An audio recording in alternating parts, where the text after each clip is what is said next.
if you want to use voice control on iPhone 16e, like for example this one, open settings,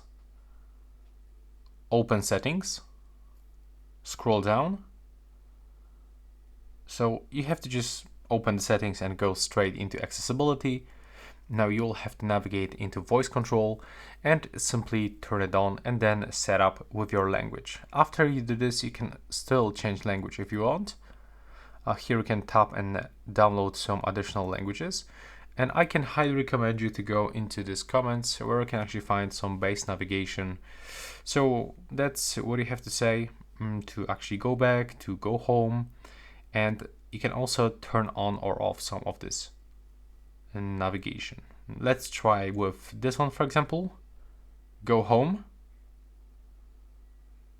As you can see, it works. So yeah, that's how we can actually use that feature.